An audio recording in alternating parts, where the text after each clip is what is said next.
तो आज हम बात करेंगे एक फ़ूड के स्टॉक्स के ऊपर जो कि मार्केट में काफ़ी अपना अच्छा शेयर दिखाता है।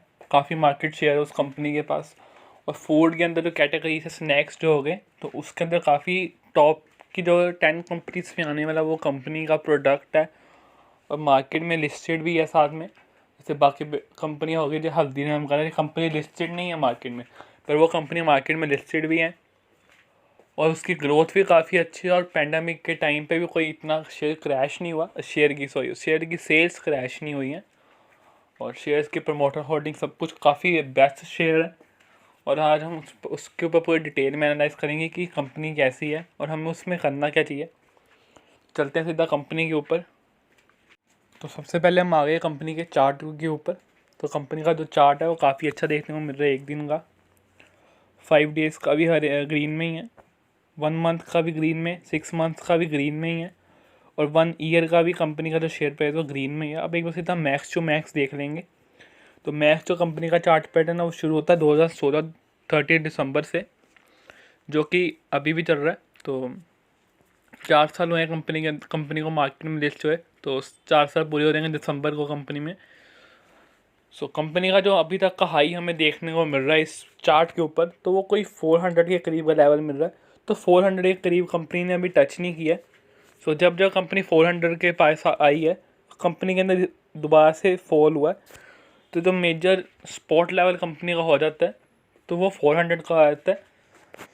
तो उससे पहले हम कंपनी का सब कुछ डिटेल करने से पहले हम एक बार कंपनी के बैलेंस शीट वगैरह भी चेक कर लेंगे, प्रोडक्ट चेक कर लेंगे, फिर हम बात करेंगे कंपनी को हमें बाय और कैसे और कब करना चाहिए। कंपनी के अंदर पहले हम मार्केट कैप देख लेते हैं। जो कंपनी की मार्केट कैप यहाँ पे देखने को मिल रही है वो है 18.93 बिलियन की। और जो पीई रेशो कंपनी का है वो 46 का कंपनी का पीई रेशो है। पीई पे कंपनी काफ़ी हाई के पीई पे चल रही है। और हाई और लो कंपनी का 348 और 754 है कंपनी का हाई और एक लो देखने को मिल रहा है यहाँ पे हमें। तो ये थे कंपनी के फंडामेंटल्स थोड़े से। तो उसके बाद हम करते हैं कंपनी के प्रमोटर होल्डिंग, सेल्स और बैलेंस शीट के बारे में। अब सीधा डायरेक्टली हम वहाँ पे चलते हैं। कंपनी जो है स्मॉल कैप की कंपनी है। साथ में कंपनी के यहाँ पे हम सेल्स देख लेते हैं जो कि 109 की थी। अब हम पिछले मंथ की भी सेल देख लेंगे इससे पहले। तो यहाँ पे हम कंपनी की सेल्स के ऊपर आ जाते हैं जो कि पहले 134 की थी, फिर मार्च के टाइम में 109 की हो गई थी और जब अब जून में वापस जो कंपनी की सेल्स हमें देखने को मिल रही है 144 की देखने को मिल रहा है कि जो कंपनी की सेल्स है वापस कम बैक हो रही है। क्योंकि मार्च के टाइम पे हर एक कंपनी चाहे वो कौन सी भी सेक्टर की थी उसके अंदर फॉल आया ही आया था उसके सेल्स के अंदर। तो इस कंपनी में भी एज़ यूजुअल फॉल आया ही कंपनी की सेल्स में, पर कंपनी ने रिकवर वापस से किया हुआ है जो कि 114 की कंपनी वापस से रिकवर कर पाई है। तो उसके बाद कंपनी का जो नेट प्रॉफिट जो आ रहा है कंपनी का वो भी यहाँ पे हमें बढ़ते हुए मिल रहा है जो कि पहले 3 का था, अब 1 का हो -1 पे चल गया था मार्च के टाइम पे। अब वापस जो कंपनी का जो प्रॉफिट है, नेट प्रॉफिट आ रहा है, वो वापस पॉजिटिव में आ गए, 8 पे आ गए। अब चलते हैं कंपनी की सेल्स जो है हमें अच्छी देखने को मिल रही है। तो चलते हैं बैलेंस शीट के ऊपर। तो कि बैलेंस शीट हमें क्या दिखाती है कंपनी की। उसके बाद हम करेंगे बात प्रमोटर्स की होल्डिंग की। तो यहाँ पे हम कंपनी की सेल्स के ऊपर आ गए हैं। तो रिज़र्व कंपनी के यहाँ पे देखने को हमें मिल रहे हैं जो कि 134 के थे और पहले कंपनी के 74 के थे, फिर 92 के, 199 के, 134 के। तो जो कंपनी के रिजर्व्स हैं वो काफ़ी अच्छे अमाउंट से रेगुलर ग्रोथ में हमें देखने को मिल रहे हैं।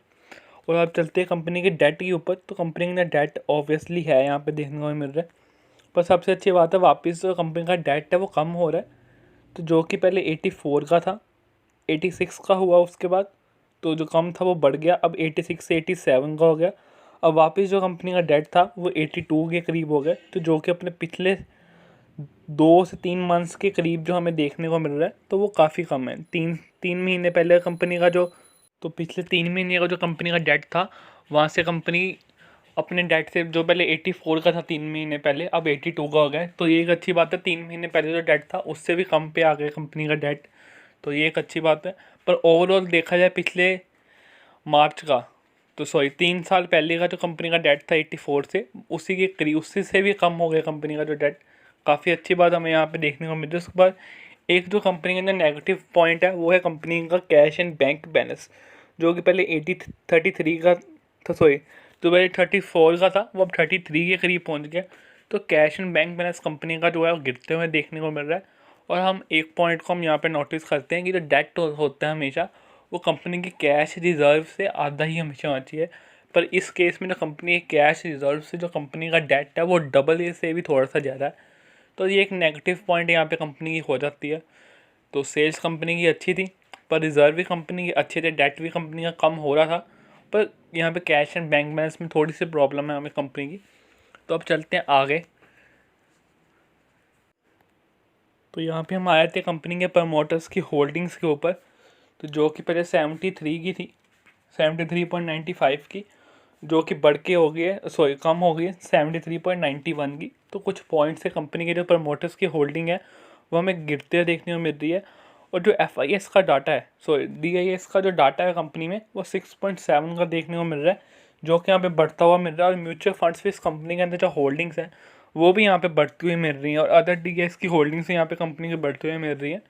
तो ये काफ़ी अच्छी बात है कि जो म्यूचुअल फंड्स है वो कंपनी के अंदर होल्डिंग्स अपनी बढ़ा रहे हैं, क्योंकि म्यूचुअल फंड्स के अंदर प्रोफेशनल्स होते हैं जो कंपनी को चेक करते हैं और उसके स्टॉक के ऊपर ध्यान रखते हैं कि कैसा कंपनी का स्टॉक प्राइस जो है परफॉर्म कर रहा है। सो उसमें से एक ये कंपनी म्यूचुअल फंड्स में काफ़ी अच्छा ग्रोथ दिखा रही है, जो कि म्यूचुअल फंड ने अपनी होल्डिंग्स है वो काफ़ी अच्छे अमाउंट से कंपनी के अंदर तकरीबन 0.9% के 10% के करीब कंपनी ने अपने प्रमोटर्स की होल्डिंग बढ़ा ली है, जो कि यहाँ पे हमें एक अच्छी बात देखने को मिलती है। और साथ में एक और भी एक कंपनी में अच्छी बात है, कंपनी का कैश साइकिल है वो बहुत ही अच्छा है, क्योंकि इसमें कैश साइकिल में क्या होता है, अगर कंपनी ने किसी को प्रोडक्ट अपना सेल किया तो वो कंपनी का एडवांस में पेमेंट करेगा।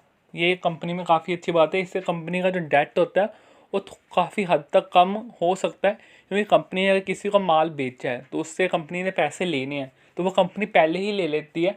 और इससे ये एक और चीज़ रीज़न भी है, इससे क्या होगा, अगर हम किसी को सेल किया तो अगर वो पैसे लेके भाग जाता है, ये सबसे बड़ा रिस्क रहता है बिज़नेस में, या वो पैसे ना दे या पैसे लेके भाग जाए, तो उसमें उस चीज़ में ये कंपनी काफ़ी क्लियर है, क्योंकि ये पैसे एडवांस में लेती है, बाद में प्रोडक्ट को सेल करती है। तो कैश साइकिल ये होता है। और अगर वो माइनस में होए तो काफ़ी अच्छा है, और जो कि इस कंपनी का माइनस में ही है। तो अब हम आज चलते हैं कंपनी की NSE की ऑफिशियल वेबसाइट के ऊपर, आज का बिजनेस देखते हैं कंपनी ने कैसा दिखाया है। तो यहाँ पे हम कंपनी की NSE की ऑफिशियल वेबसाइट पे आ गए हैं। तो इसके बाद हम देखेंगे कंपनी का नाम क्या है, क्योंकि अभी तक हमने कंपनी के नाम के बारे में बात नहीं की थी। उससे पहले हम देख लेते हैं कंपनी का डिलीवरीज और ट्रेडिंग अमाउंट कितना था, सॉरी ट्रेडिंग की क्वांटिटीज़ कितनी थी, जो कि 2,62,000 की थी। और डिलीवरी बेसिस से 1,60,000 के करीब कंपनी से आधी से ज़्यादा उठाई गई हैं। और परसेंटेज वाइज देखा जाए 61.39%, जो कि काफ़ी बड़ी अच्छी और काफ़ी बड़ी अमाउंट होती है कि कंपनी में डिलीवरीज बेसिस पे इतना जो माल है उठाया जाए।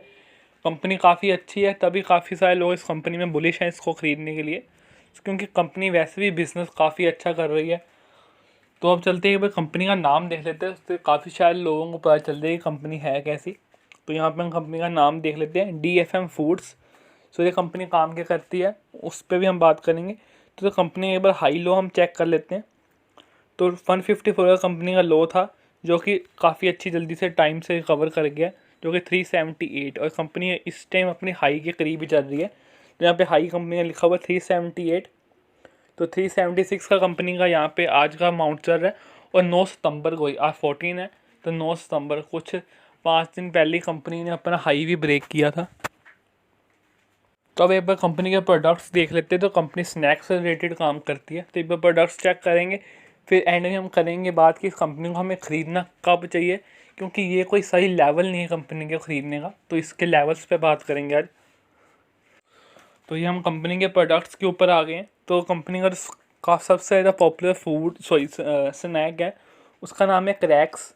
तो ये कंपनी का सबसे पॉपुलर प्रोडक्ट है, सबसे ज़्यादा बिकने वाला प्रोडक्ट है। उसके बाद कंपनी फ्रोजन फूड्स में, कि जो हम बाद में हम गर्म करके खाने मतलब फूड्स होते हैं, जिसको हम रेडी टू ईट नहीं होते, मतलब कि रेडी टू ईट ही होते हैं, मतलब कि उसको हम फ्रोज करके रख लेते हैं और जब हमारा मन करे उसको खा सकते हैं।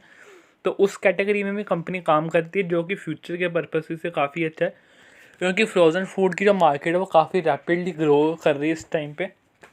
तो इन सारे प्रोडक्ट्स के अंदर कंपनी काम करती है।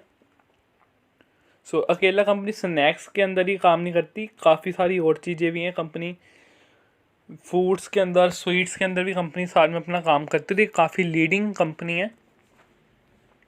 इसको बनाने के लिए यहाँ पे लिखा हुआ है कंपनी काम 1984 से कर रही है। जो जब मार्केट कंपनी का जो क्रैक्स प्रोडक्ट है, जो हमने देखा सबसे ज़्यादा बिकने वाला प्रोडक्ट जो क्रैक्स है यहाँ पे, तो ये कंपनी ने लॉन्च किया था 1984 में। सो अब चलते हैं कंपनी की बाइंग लेवल्स के ऊपर, कब हमें कंपनी को बाय करना चाहिए, उसके बाद हम वीडियो को ख़त्म कर देंगे। तो यहाँ पे हम कंपनी के चार्ट के ऊपर आ गए। तो यहाँ पे हम अब देखेंगे कंपनी का जो बाइंग लेवल्स हैं उसके। तो यहाँ पे हम कंपनी के बाइंग लेवल चेक करेंगे।